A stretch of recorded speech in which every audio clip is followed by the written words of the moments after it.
The old pickup truck rumbled down the narrow dirt road, kicking up clouds of dust that hung in the cold November air like ghosts. Sarah gripped the wheel tightly, her knuckles white as she navigated the winding path through the dense forest of northern Ontario. "Are you sure this is the right way?" Jake asked from the passenger seat, staring at his phone with frustration. "I lost signal like 20 minutes ago." "The directions said to follow this road for 8 miles after the turnoff," Sarah replied, squinting at the trees that seemed to close in around them. In the back seat, Emma and Marcus exchanged nervous glances. The forest here felt different, ancient, and watchful, as if the trees themselves were observing their passage. "This place better be worth it," Marcus muttered, adjusting his camera bag. "I didn't drive 12 hours for some haunted shack in the woods." "It's not haunted," Emma said, though her voice lacked conviction. "The listing said it's a renovated hunting lodge. 5 stars. Super remote. Perfect for the documentary." The 4 friends were film students from Toronto, working on their thesis project about isolation and survival. They'd found the Airbnb listing almost by accident. The price had been suspiciously low for an entire week, but the photos showed a beautiful rustic cabin with modern amenities and breathtaking forest views. The host, an older man named Thomas Blackwood, had been responsive and friendly in his messages, though he'd warned them the location was very secluded.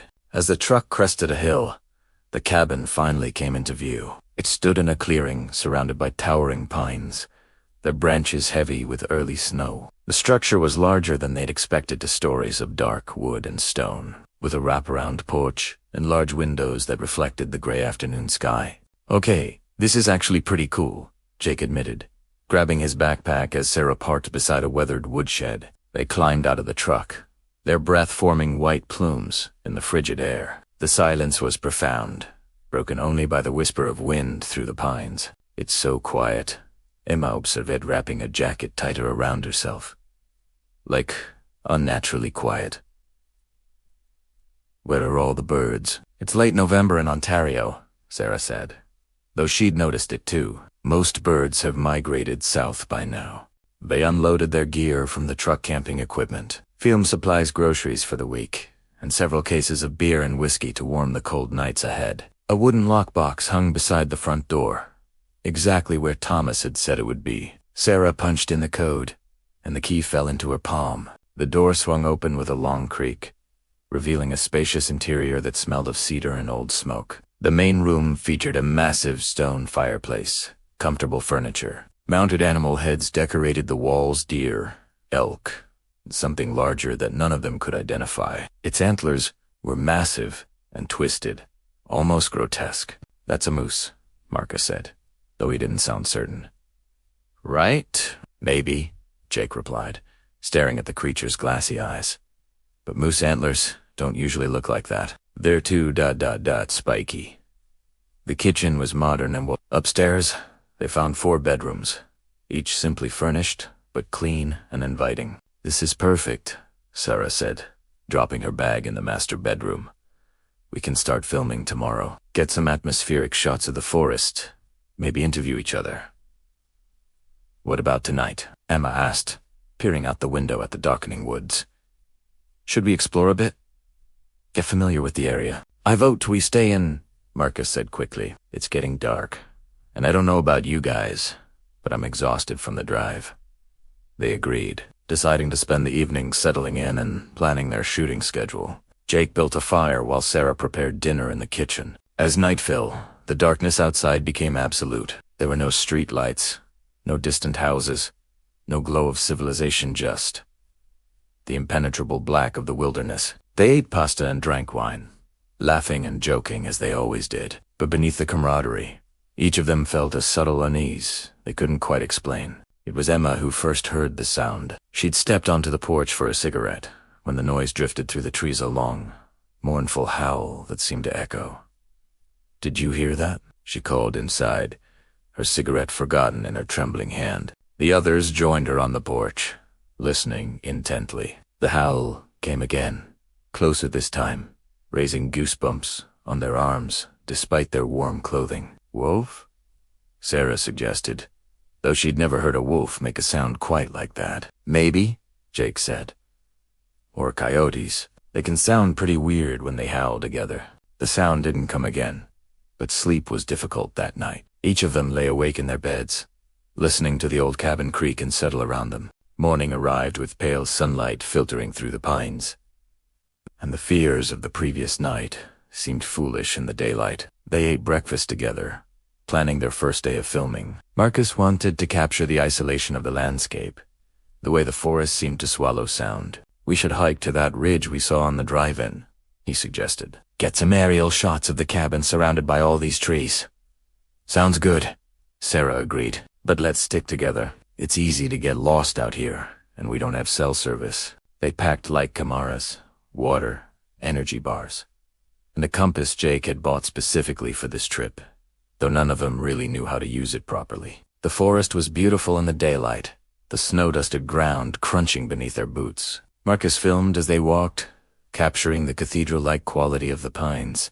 But something felt wrong. Emma noticed it. First, a continued absence of wildlife. No squirrels chattering in the trees. No birds calling. Not even insects buzzing. "It's too quiet," she said again, her voice barely above a whisper. "You keep saying that," Jake replied with forced cheerfulness. "It's just winter, Em. Everything's hibernating or gone south."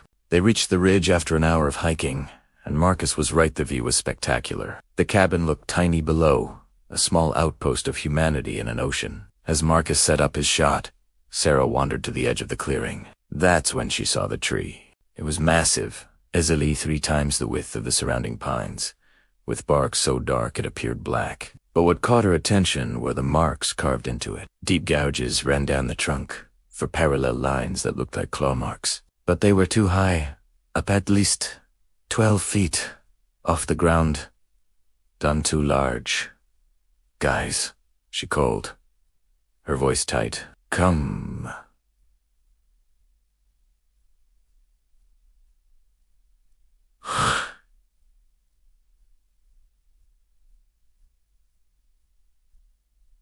"Come look at this." They gathered around the tree, staring at the marks in uneasy silence. "Bear?" Jake suggested weakly. "Bears don't climb that high just to scratch trees," Marcus said. "And look at the spacing between those marks. What kind of bear has claws that far apart?" Emma pulled out her phone, snapping photos, even though she had no signal to look anything up. "We should head back," she said. "This is weird."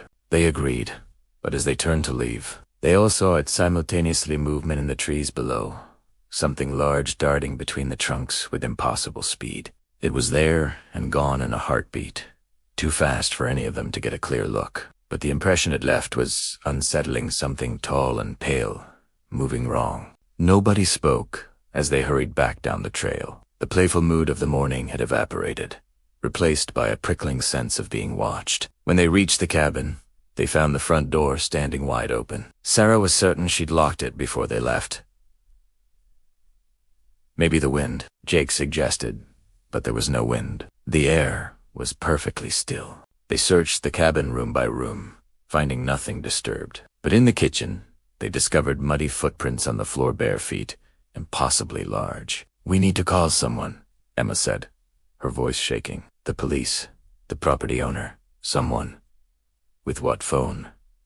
Marcus reminded her. "We have no signal out here." "Then we need to leave," Emma insisted.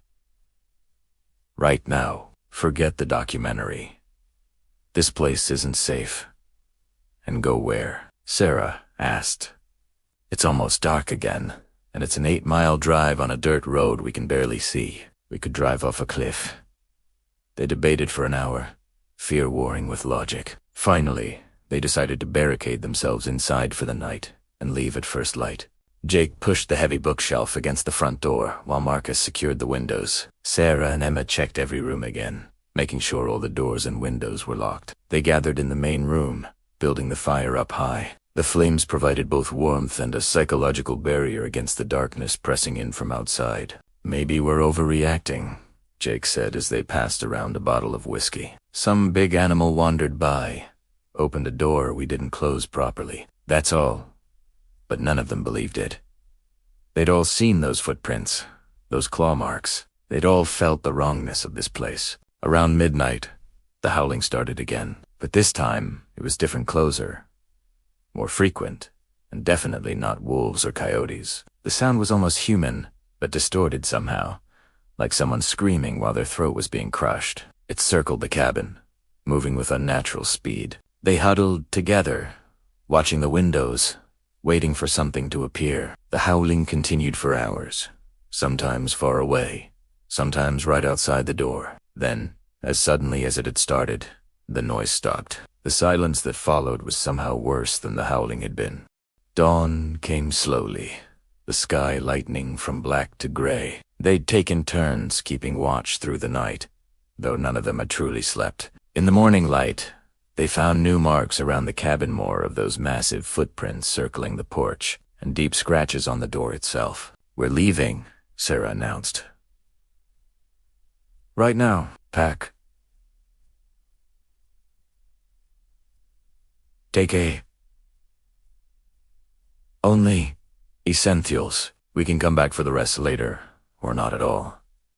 They threw clothes and supplies into bags with frantic energy. Jake ran outside to start the truck while the others gathered the last of their things. Then they heard him scream. They rushed outside to find Jake standing beside the truck, his face pale with shock. The vehicle's hood was crumpled like tinfoil, the engine torn apart. Someone or something had destroyed it. Wires hung loose, fluids leaked onto the ground, and parts of the engine were simply missing, torn out with tremendous force. "What the fuck?" Marcus whispered, backing toward the cabin. "What the fuck? What the fuck?" Emma was crying now, silent tears streaming down her face. "We're going to die out here. We're going to fucking die." "Stop," Sarah said firmly, though she felt the same terror. "We're not dying. We're smart, and we're together. We can survive this." "Survive? What?" Jake demanded. "We don't even know what we're dealing with." They retreated inside, barricading the door again. Sarah spread out the map of the area on the dining table, studying their options. "The nearest town is 40 miles, she said, "but there's a ranger station marked here, about 15 miles through the forest." "That's a full day's hike," Marcus said. "Maybe more in this terrain and snow, and we'd have to go through the woods, where that thing is." "Better than staying here waiting to be picked off," Sarah countered. "We have supplies. We have each other. We leave tomorrow at first light." The rest of the day was spent preparing. They packed backpacks with food, water, warm clothes, and anything that could be used as a weapon: kitchen knives and a hatchet. Emma found a journal in one of the bedrooms, hidden behind a loose board. The entries were written in a shaky hand, dated from 3 years ago. November 12th. Heard something in the woods tonight. Thomas says it's just wolves, but I know better. The Wendigo walks these trees. November 15th. It's getting closer. I can feel it watching us. Thomas won't listen. He thinks I'm crazy. November 18th. Sarah and the kids left today. She finally believes me, but it's too late for me. I can feel the hunger growing. God, help me. The final entry was barely legible. It's inside me now, the hunger. So hungry. So cold. If you're reading this, run. Run and never come back. "This isn't happening," Jake said, his voice breaking. "Wendigos aren't real. They're just stories. Native American folklore." "Does that feel like folklore to you?" Marcus snapped, gesturing at the destroyed truck outside. "Something very real is out there, and it wants us." As darkness fell again, they understood their situation more clearly. The Wendigo, if that's what it truly was toying with them, keeping them trapped and afraid. The howling started earlier tonight, still distant, but growing steadily closer. They could track its movement around the cabin by the sound alone. Then, around 9 p.m., something began scratching at the walls. Long, slow scrapes of something hard against the wooden exterior, moving from window to window. "Don't look," Sarah warned. But it was too late. Emma had turned toward the nearest window. The face pressed against the glass was a nightmare made flesh. Pale skin stretched tight over protruding bones, sunken eyes that glowed with a sickly yellow light. Its mouth was too large, filled with too many teeth, and as they watched in horror, it smelled an expression of such malevolence that Emma screamed and collapsed. The creature vanished from the window, and they heard it climbing onto the roof. Its weight made the ceiling beams groan and crack. "The bedroom," Jake said urgently. "Everyone into the master bedroom. It has only one window, and the door locks." They grabbed Emma, who was hyperventilating, and ran upstairs. They piled furniture against the door and kept far from the window. The scratching continued overhead, methodical and patient. Sometimes it would stop, and in those moments of silence, they could hear breathing deep, ragged breaths that sounded wet. "Why doesn't it just break in?" Marcus whispered. "It's strong enough. We've seen what it did to the truck." "Maybe it can't," Sarah said, though she didn't believe it. "Or maybe it doesn't want to. Maybe it enjoys our fear." The night stretched on forever. They whispered plans for the morning hike, though each of them doubted they'd survive to see dawn. Emma eventually calmed enough to speak. "The journal said the hunger got inside him. What if the Wendigo doesn't just kill? What if it transforms people?" "That's the legend," Jake said quietly. "Anyone who resorts to cannibalism in these woods becomes a Wendigo themselves. An eternal hunger that can never be satisfied." "Then we can't let it catch us," Sarah said, "because death might not be the worst thing that could happen out here." The scratching stopped. An hour before dawn, they waited in tense silence, unsure if the Wendigo had truly left or if this was another trick. When pale light finally crept through the window, they cautiously emerged from the bedroom. The cabin was empty, but the destruction was worse than before. The furniture they'd used to barricade the front door had been flung aside like toys. Deep gouges marked the floorboards where the creature had dragged its claws. Most disturbing were the symbols scratched into the wall's crude drawings that looked like stick figures being devoured by something with massive antlers and too many limbs. "It's trying to frighten us," Marcus said, "and it's working." They ate a quick breakfast, checking and rechecking their packs. The plan was simple. Follow the trail markers toward the ranger station. Stick together and move fast. Jake had the hatchet. Sarah carried the largest knife. Marcus had his camera, still documenting everything despite the madness. Emma clutched the journal they'd found. They left the cabin as the sun cleared the treetops, casting long shadows through the forest. The temperature had dropped overnight, and their breath formed thick clouds. For the first 2 hours, the hike was uneventful. They followed game trails when they could, marking their path with bits of torn cloth tied to branches. Then Marcus noticed the tracks. They were the same massive, bare footprints they'd seen at the cabin, but fresh pressed into the snow parallel to their path. "It's following us," he said, his voice barely steady. "Keep moving," Sarah ordered. "Don't look back. Don't engage. Just keep moving." But keeping focus was difficult when they could feel eyes on them constantly. The forest had become a maze of shadows and suspicious movements.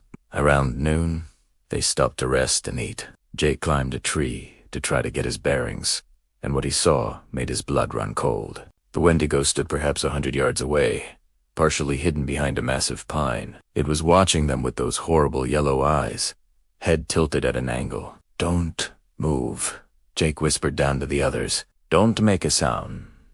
They froze, barely breathing. The creature took a step forward, then another. It moved with a jerky, stuttering gait, like a puppet with tangled strings. As it emerged from the shadows, they could see it fully for the first time. It stood at least 8 feet tall, impossibly thin, with skin pulled tight over bones. Its arms were too long, ending in fingers tipped with claws like blackened knives. Antlers or something like antlers sprouted from its skull, twisted and wrong. The face was the worst part. It looked almost human, but the features were stretched and distorted, the mouth extending far back along the jaw like a snake's. The Wendigo opened its mouth, and the sound that emerged was the howl they'd heard each Nita, keening wail of eternal hunger and suffering. Then it charged. "Run!" Sarah screamed, and they scattered like leaves in a storm. Jake dropped from the tree, landing hard but rolling to his feet. Emma ran blindly, branches whipping her face. Marcus kept filming even as he ran, the camera shaking violently. Sarah grabbed Emma's hand, pulling her friend along as they crashed through the underbrush. Behind them, they could hear the Wendigo pursuing, moving with terrible speed. It was hurting them, Sarah realized this with growing horror. The creature wasn't trying to catch them immediately. It was driving them deeper into the forest, away from the ranger station. "This way," Jake shouted, veering toward a rocky outcropping. "We can make a stand there." They reached the rocks as the Wendigo burst from the trees. Jake swung the hatchet in a desperate arc, and impossibly, he connected. The blade bit into the creature's arm, drawing black blood that steamed in the cold air. The Wendigo shrieked and recoiled, more surprised than hurt. For a moment, they stood facing it, weapons raised, ready to die fighting. Then the creature did something unexpected. It laughed. The sound was hideous, a gurgling mockery of human mirth. Then it turned and loped back into the forest, moving with that same unsettling gait. "Why didn't it kill us?" Emma sobbed, sinking to her knees in the snow.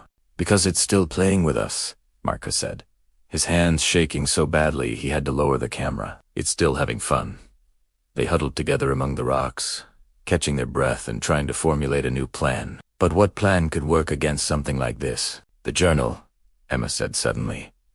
"The last entry." The man said the hunger got inside him. "What if that's not metaphorical?" "What are you saying?"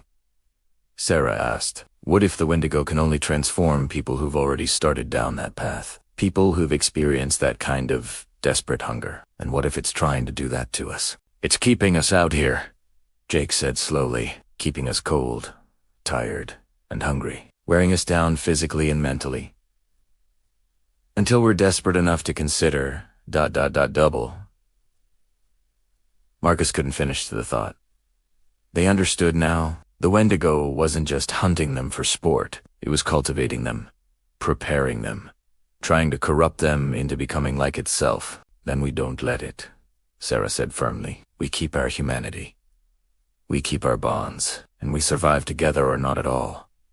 As the sun began to set, they realized they wouldn't reach the ranger station today. They'd been driven too far off course. They found a small cave in the rocks and made camp, building a fire at the entrance. The smoke might attract the Wendigo, but the cold would kill them just as surely. That night, the creature circled their position constantly. They could see its silhouette in the darkness, hear its breathing, feel its malevolent presence. But it didn't attack. It simply watched and waited, patient in the way only an immortal monster could be patient. They took turns sleeping in 2-hour shifts, though rest was fitful at best. Every crack of a branch or rustle of pine needles brought them instantly alert. During a watch, Sarah noticed something odd. Despite the freezing temperature, she wasn't as cold as she should be. In fact, she felt almost warm. More concerning was the hunger. They'd eaten their last energy bars hours ago, but the gnawing in her stomach felt like more than simple appetite. It felt like need, like desperation, like the beginning of something darker. She said nothing to the others when Jake took over the watch, but she could see it in his eyes. To that same hollow, hungry look. When morning came, they were exhausted and famished. Marcus suggested rationing the last of their water, but Sarah knew they needed more than water now.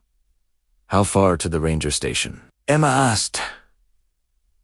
Weakly, "Maybe 6 miles, Sarah estimated, though she wasn't certain. The creature had disoriented them, and her compass had frozen, the needles spinning uselessly. They packed up and started walking, moving slowly through the deep snow. The Wendigo's tracks were everywhere now, surrounding them, crisscrossing their path. Jake saw at first a rabbit, frozen in the snow, recently killed. The warm blood steamed slightly in the morning air. "Don't," Sarah warned, seeing the look in his eyes. "It's just a rabbit," Jake said. "We need food. We need strength." "That's what it wants," Marcus said. "Can't you see? The Wendigo left it for us. It's a test." Jake stared at the dead animal for a long moment, and Sarah could see the war happening inside him, basic survival instinct against the knowledge of what accepting that gift might mean. Finally, he turned away. "You're right. We keep moving." But the hunger was growing stronger in all of them now. Their thoughts became fragmented, focused increasingly on their empty stomachs and weakening bodies. Around midday, Emma collapsed. She simply sat down in the snow and refused to get up. "I can't," she whispered. I'm so tired, so hungry. Just leave me. Absolutely not, Sarah said, though she felt the same exhaustion pulling at her. Marcus, help me.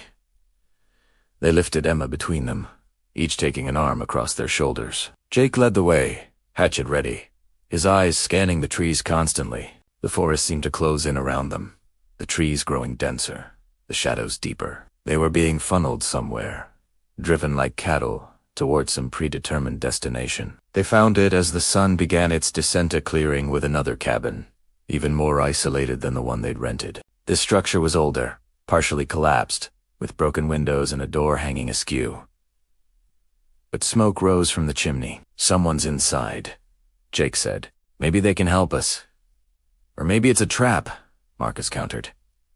But what choice did they have? They couldn't survive another night in the open, and Emma was barely conscious now. They approached cautiously, Jake in the lead. The door creaked open at his touch, revealing a dark interior lit by a fireplace. Hello, Sierra called. We need help, please. If anyone's here, come in, a voice rasped from the shadows. Come in. I've been expecting you. They entered slowly, eyes adjusting to the dimness. An old man sat by the fire, wrapped in blankets despite the warmth. Thomas? Sarah said, recognizing him from the profile photos on the Airbnb listing. Thomas Blackwood. Once upon a time, the man said, and when he turned to face them, they saw his eyes like the Wendigos. Before the hunger came. Oh God. Emma whimpered. Sit, Thomas said, gesturing to the floor near the fire. Sit and rest. You must be starving. His smile revealed too many teeth, and his fingers, when he reached toward the fire, were tafalong tipped with black nails. You're becoming one, Marcus said. Like the journal said, the Wendigo infected you somehow. Not infected, Thomas corrected. Transformed. I tried to resist it first. But the hunger. You can't imagine the hunger. It consumes everything else, every thought, every memory. That's why you listed the cabin, Sarah realized. You're luring people out here, feeding them to it. Feeding them to myself, Thomas said. I am the Wendigo now, or I will be soon. The transformation takes time, but with each ... meal ... I become more of what I'm meant to be. He stood, and they saw he was impossibly tall now. His spine curved at an unnatural angle. The blankets fell away, revealing skin stretched tight over ribs. Run? Jake said quietly. Everyone run. Now, they bolted for the door, but Thomas was faster, cutting off their escape with movements that blurred. His mouth opened wider than should be possible. Jake swung the hatchet desperately. Thomas caught the handle mid-swing, yanking it from Jake's grip and tossing it aside with contemptuous ease. I don't want to hurt you, Thomas said, though his yellow eyes suggested otherwise. I want you to understand. The hunger is freedom. It strips away all the weakness of humanity. It strips away humanity itself, Sarah spat. You're a monster.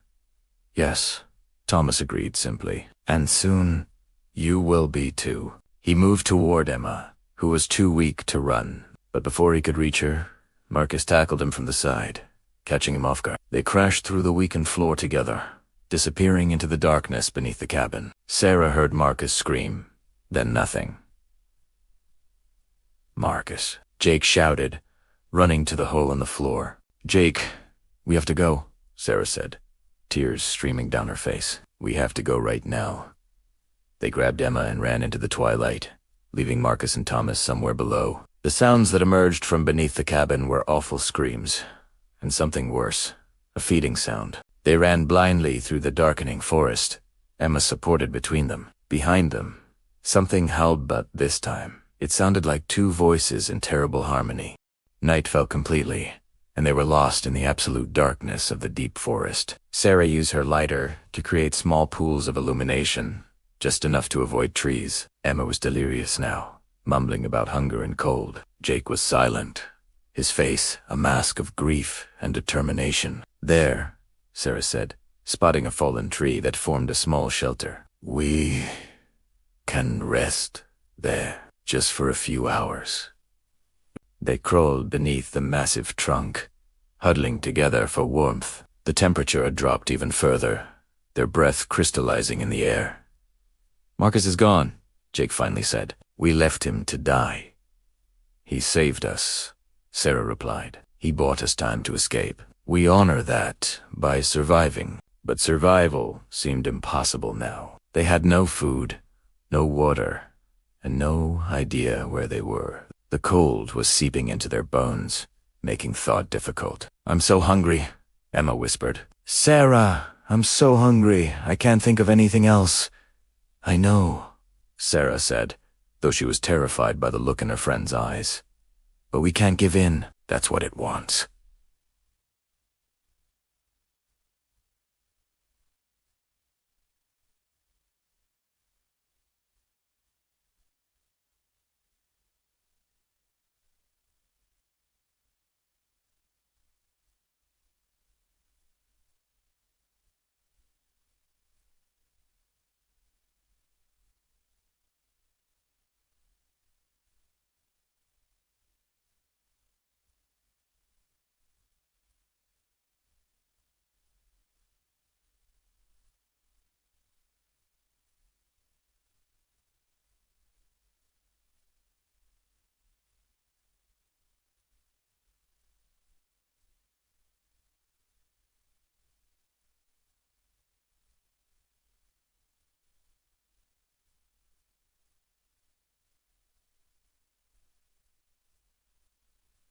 "Maybe it's right," Emma said. "Maybe the hunger is just nature's way. We're predators. We're meant to hunt, to feed." "That's not you talking," Jake said. "That's the cold, the exhaustion. You're not thinking clearly." But Sarah wondered if any of them were thinking clearly anymore. The hunger had become overwhelming, a physical pain that radiated through her entire body. She understood now why the legend spoke of transformation, not because of any magical infection, but because extreme deprivation could break the human mind, reduce a person to their most base instincts. The Wendigo didn't need to use magic or supernatural powers.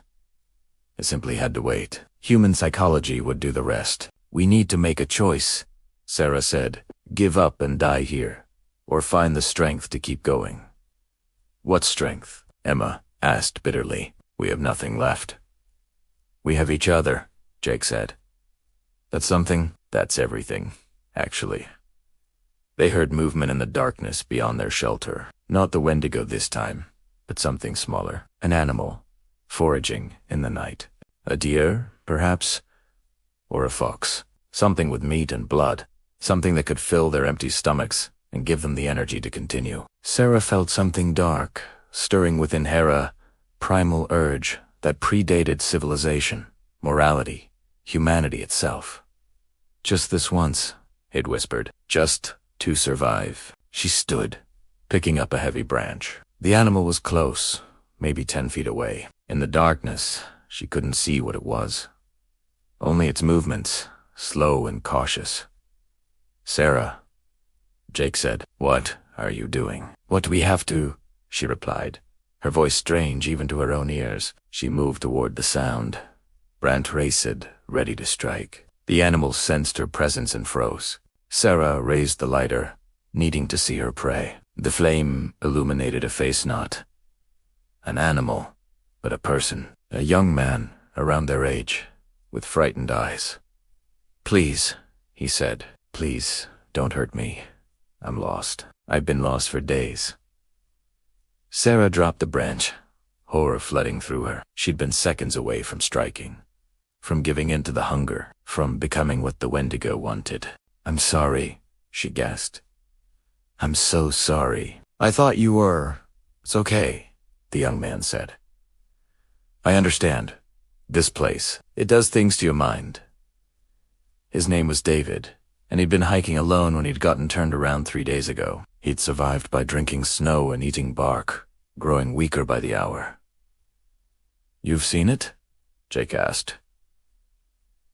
"The Wendigo. I don't know what I've seen," David admitted. "Something tall and pale.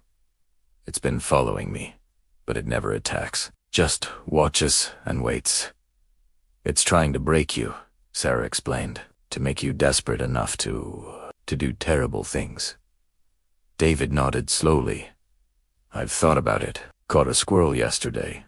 Killed it with my bare hands. I was going to eat it raw, but something stopped me. You stayed human, Emma said weakly. That's why it hasn't taken you yet. With David's help, they made it through the night. He'd maintained his sense of direction better than they had, and he thought he knew which way led to the ranger station. As dawn broke, they heard vehicles in the distance rescue had come. David had been reported missing, and search teams had finally made it into the deep forest. They staggered toward the sounds, calling out. Within minutes, they were surrounded by rangers and search and rescue personnel, wrapped in thermal blankets. Where's your friend? One ranger asked, doing a head count. You said there were 5 of you when you called it in? Called what? And Sarah asked, confused. We don't have cell service out here. Someone called from your Airbnb listing yesterday, the ranger explained. Male voice, said there had been an accident, gave us your names and the location. Sarah, Jake, and Emma exchanged glances. Marcus had been with them until yesterday afternoon, and Thomas certainly wouldn't have called for help. There's something else, the ranger continued, lowering his voice. We found a body in an old cabin about 2 miles from here. Old man looked like he'd been dead for years. But that's impossible, Jake said. We saw him yesterday. We talked to him. The ranger gave him a concerned look. Son, I don't know what you saw, but that body had been there a long time. The coroner estimates at least 3 years. They were evacuated by helicopter, flown to a hospital in Thunder Bay. They were dehydrated, hypothermic, and suffering from the early stages of malnutrition, but alive. Marcus's body was never found. Search teams scoured the area for weeks, but the forest yielded no trace of their friend. The official report listed him as lost to the wilderness, presumed dead from exposure. Only Sarah, Jake, and Emma knew the truth, or at least a version of it that their fractured minds could construct. David recovered quickly and returned to his life in Toronto. They stayed in touch, bound by their shared trauma, even if they never spoke directly about what they'd experienced. 6 months later, Sarah received a package with no return address. Inside was a small digital camera, Marcus's camera, the one he'd been using to document everything. The memory card was intact. She watched the footage alone in her apartment, tears streaming down her face as she saw her friend alive again, joking with them as they packed for the trip. The video continued through their first day at the cabin, their hike to the ridge, the moment they saw the creature in the trees. But there was more footage after that footage. Sarah didn't remember Marcus filming. It showed him in the collapsed cabin, fighting with Thomas in the darkness. The camera had been set down at an angle, but it captured everything. Thomas's transformation as the hunger took complete control, his body contorting into something inhuman, and it showed Marcus fighting not just against Thomas, but against the hunger within himself. She could see it in his eyes, the same darkness that had nearly consumed her. I won't become that, Marcus said to the camera, blood running from his mouth. Tell Sarah and the others I chose humanity. I chose to stay myself. The footage showed Thomas lunging, Marcus raising a piece of broken wood. The impact, the creature's shriek. Then the camera fell, and there was only darkness and sounds. When the sound stopped, there was silence for several minutes. Then footsteps approached the camera, and it was picked up. Marcus's face filled the frame, bruised and bleeding but alive. Behind him, Thomas's body lay still, a wooden stake driven through his chest. If you're watching this, you made it, Marcus said to the camera. I'm not sure I will. I'm hurt bad, and I can feel it, the hunger, trying to get in. He coughed, blood speckling his lips. But I figured something out. The Wendigo isn't a single creature. It's a curse, a spiritual rot that feeds on despair and isolation. Thomas became one because he gave in, but you can kill it not with weapons, but by refusing to surrender your humanity, by choosing love over hunger, connection over isolation. Marcus smiled weakly. I'm going to try to make it back to you guys. But if I don't, remember me as I was, not what I might become. And live. God, please live. The video ended there. Sarah sat in the darkness of her apartment, the camera clutched to her chest, sobbing for the friend who had saved them all. She never learned what happened to Marcus after that recording. His body was never found, and part of her hoped that meant he'd survived somehow, escaped the forest. But she knew better. The woods had claimed him, one way or another. Over the following years, Sarah, Jake, and Emma slowly rebuilt their lives. They finished their degrees, found jobs, started families. They moved forward because that's what survivors do. But none of them ever went camping again. None of them ventured far from civilization, and on cold winter nights when the wind howled through the trees, they would wake in a sweat. Sometimes Sarah would check the news from northern Ontario, looking for reports of missing hikers or strange occurrences in the deep woods. The reports came with disturbing regularity. Every winter, someone disappeared in that forest. Every winter, the hunger claimed new victims. The Airbnb listing stayed active for another year before being removed. Sarah checked it obsessively, leaving warning reviews that were promptly deleted by the platform's moderation system. "Stay away," she wrote again and again. "There's something in those woods. Something ancient and evil. Please, for the love of God, stay away." But people never listened. The allure of isolation, of untouched wilderness, was too strong. And the Wendigo was patient, endlessly patient, waiting in the darkness between the trees. 10 years after their ordeal, Sarah received another package. This one contained a journal, the same journal Emma had found in the cabin, but with new entries written in familiar handwriting. Marcus's handwriting. Day 1. I survived the fight with Thomas, but I'm badly injured. The hunger is so strong now. I'm trying to resist, but it's getting harder. Day 5. I found shelter in a cave. Haven't eaten in days. The cold doesn't bother me anymore. That's a bad sign. Day 12. I can hear it calling to me. Not words, exactly, but feelings. Promises of power, of never being hungry or cold again. I keep saying no. Day 20. I'm not sure how much longer I can resist. My body is changing.